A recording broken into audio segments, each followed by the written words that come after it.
اب میں آپ کو ایک حدیث سنانے چلا ہوں جس میں ایک عجیب نقشہ سامنے آتا ہے کہ یہ مہدی جب ظاہر ہوں گے تو کس طور سے ظاہر ہوں گے، ان کے ظہور کی کیفیت کیا ہوگی، کیف یظہر۔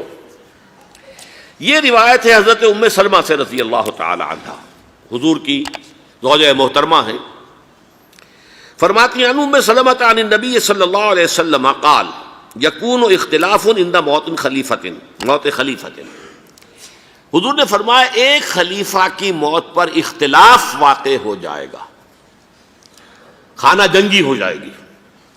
فَيَخْرُجُ رَجُلٌ مِّنْ أَهْلِ الْمَدِينَةِ حَارِبًا إِلَىٰ مکہ، پھر مدینے کے لوگوں میں سے ایک شخص نکلے گا، بھاگے گا اور جا کر پناہ لے گا اور چھپ جائے گا مکے میں۔ فَيَأْتِيهِ نَاسٌ مِّنْ أَهْلِ مکہ، پھر اس کے پاس آئیں گے اہل مکہ، مکہ کے لوگ، فَيُخْرِجُونَهُ، اور اسے نکالیں گے، جہاں وہ چھپے ہوئے ہوں گے وہاں سے نکالیں گے۔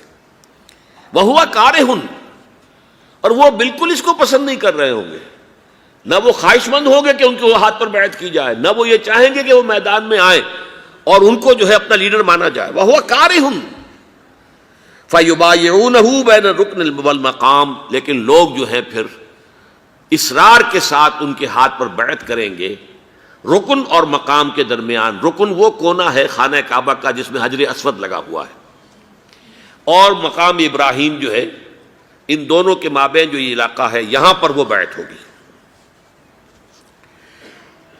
وَيُبْعَثُ إِلَيْهِ بَعْثٌ مِّنَ الشَّامِ، ان کے خلاف ایک لشکر بھیجا جائے گا شام سے۔ نہیں کہا جا سکتا کہ باسی حکومت اس وقت کی جو ہے اس کی طرف سے کوئی مسئلہ اس طرح کا اٹھ کھڑا ہو، اس لیے کہ ابھی تو بہرحال باسی حکومت وہاں ہے۔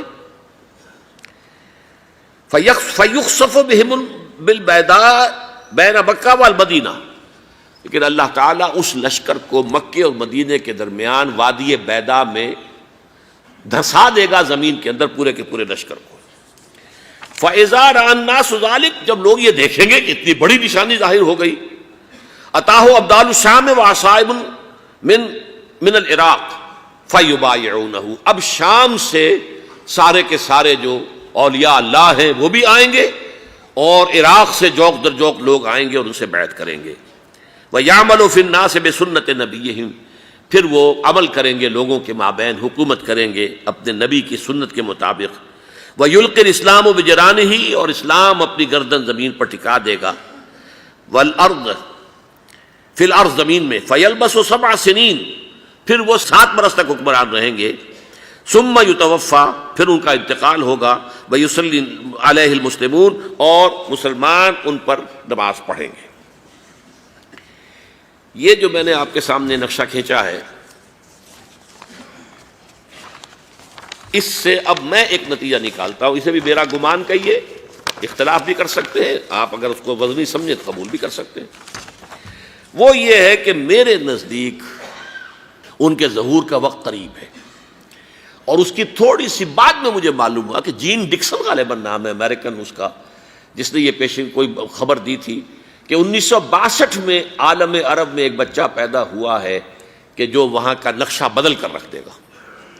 یہ جین ڈکسن کی غالباً پیشن گوئی ہے۔ بہرحال مجھے اس کی پیشن گوئی سے کوئی دلچسپی نہیں ہے، میں تو جو احوال دیکھ رہا ہوں، یعنی اسرائیل کا قائم ہو جانا، اور اس کے بعد اب یروشلم کا مسلمانوں کے ہاتھوں سے نکل جانا، اور اب گویا کہ وہ الملحمۃ العظمیٰ جو ہے تلی کھڑی ہے، کسی بھی وقت جو ہے یہ جو ہے وہ لاوا پھٹ سکتا ہے، آتش فشاں پھٹ سکتا ہے۔ تو یہ تمام حالات ایسے ہیں کہ جن کی وجہ سے میں سمجھتا ہوں کہ ایک تو جو قرآن مجید کے اشارات میں نے آپ کو بتائے، 14 صدیاں، 14 دن میں چاند کا پورا ہونا، والقمر اذا اتسق، 14 دن میں 14ویں کا چاند۔ اسی طرح اب یہ 14 صدیوں کے بعد یہ صدی جو 15ویں صدی ہے، یہ در حقیقت ظہور امام مہدی کی صدی ہے۔